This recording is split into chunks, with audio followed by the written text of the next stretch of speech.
kanca niki kisah nyata, sugih banget. Sangat-sangat sugih. Anake kiai. Nggih, tapi ra iso ngaji, tapi rontok tahu krungu ngaji, sugih gara-gara pedagang. Nggih barokah uripe, sugih. Ndekne kagum mbek Rasulullah itu sederhana. Dia itu pernah dengar Nabi itu dawuh, "Inna wa ta'ala ja'ala tis'ata asyari rizki fit tijarah." Allah itu membuat 9 dari 10 rizki itu fit tijarah. Andai kan rizki itu 10, 9-nya itu fit tijarah. Jadi betapa barokahnya tijarah. Ini alasannya sederhana. Ini macam pedotan anak kiai tadi ya rada krungu-krungu sithik eling lah memori-memori di Mbah Halim ku eling. Tapi saiki wis kedonyan. Ya masuk akal. Pak Bah, menurut saya ibadah paling baik itu pedagang. Kiai sekali medhit itu ben neraka, Pak. Perkarane ra tau ngamal. Nek pedagang ora tetep swarga. Kok iso ceritanya? Kiai kan sering saling templek wong. Sekali medhit neraka, duit ra golek kok medhit. Ndene anak kiai dadi wani ngritik kiai. Lah pedagang medhit lah itu tetep lomo, Pak Bah. Misalnya aku pedagang medhit, tetap bayari supir, bayari satpam, bayari tukang pel, karyawan. Karena gak tak bayari ra gelem kerja, nek ra kerja aku malarat. Jadi pedagang medhit lah kan tetap bayar UMR kan. Jadi pedagang ora iso medhit, Bapak. Gelem ra gelem bayar. Mulane barokah untuk rezeki songo iku jare. Yo medhit itu praktekno tenan dene, tapi dene ndek keyakinan medhit itu tetap barokah.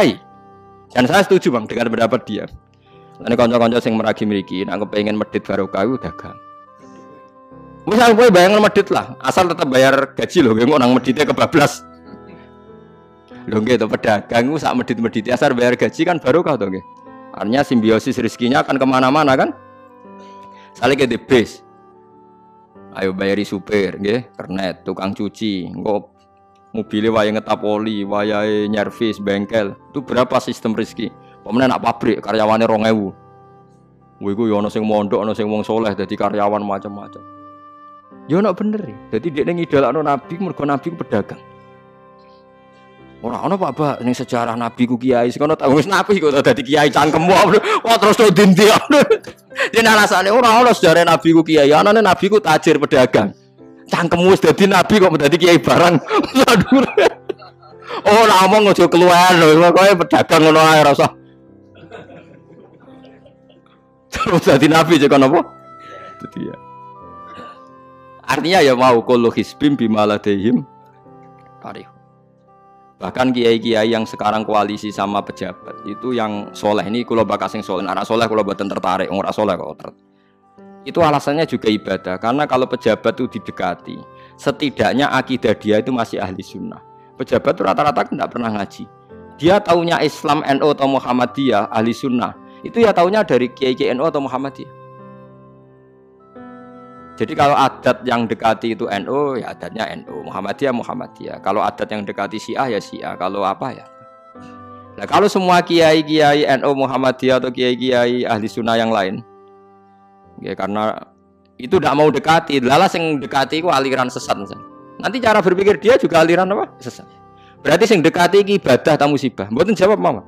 Ibadah. Dia tuh yakin betul. Bahkan saya pernah ketemu kiai yang begitu dekat pejabat, dia yakin.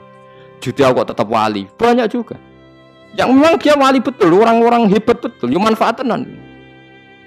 Dia menyontohkan zaman Mbah Hasyim Asy'ari ya dekat sama Bung Tomo ya banyak dekat. Dulu Jenderal Sudirman dekat Ahmad Dahlan. Dulu Pak Karno dekat Kiai Maskur. Dulu Ahmad Nasution siapa itu? Ya dekat sama Kiai Mahrus. Ya banyaklah sejarah. Itu kan orang-orang top yang tetap diyakini wali padahal dekat nopo? Dekat nopo? Pejabat. Dan itu terbukti sampai Indonesia menentang paham komunisme mereka pendiri bangsa ini dekat nopo kiai. Mereka nggak tahu kan buruknya komunisme secara teori negara modern, taunya karena pahamnya nopo kiai betapa ateis musibah banyak. Bahkan Thailand itu kecelakaan mereka dulu Islam di Thailand sama Indonesia Islamnya masuk bareng, tapi ulama Thailand banyak yang zuhud sehingga tidak dekati pejabat. Tahu-tahu minoritas tidak punya power di negara. Sementara kiai Indonesia pinter dekati pejabat. Kula bakas sing soleh lho, sampean ora usah terus ono kiai iki proposal mboten iki bakas sing soleh, niki bakas sing napa? Soleh. Saya pernah baca biografinya Mbah Soleh Darat.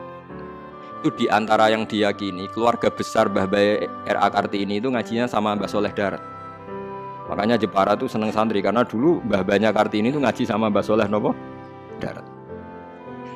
Jadi dulu itu adat ngiyai itu biasa pejabat ngaji itu. Lah kalau melihat begitu kan kiai yang dekati pejabat itu yakin tenan nek utakor. Lah gunane apa Gus Soleh nek dhuwur gunung mulang santri tok iku nguyai segoro wis ahli sunnah di ahli sunnah. Kiai yo aku iku ngiyaine wong rong ahli sunnah. Yo yakin tenan nek iku takorup dan saya kenal orangnya. Ya artinya enggak apa-apa kalau dia begitu enggak apa-apa. Ya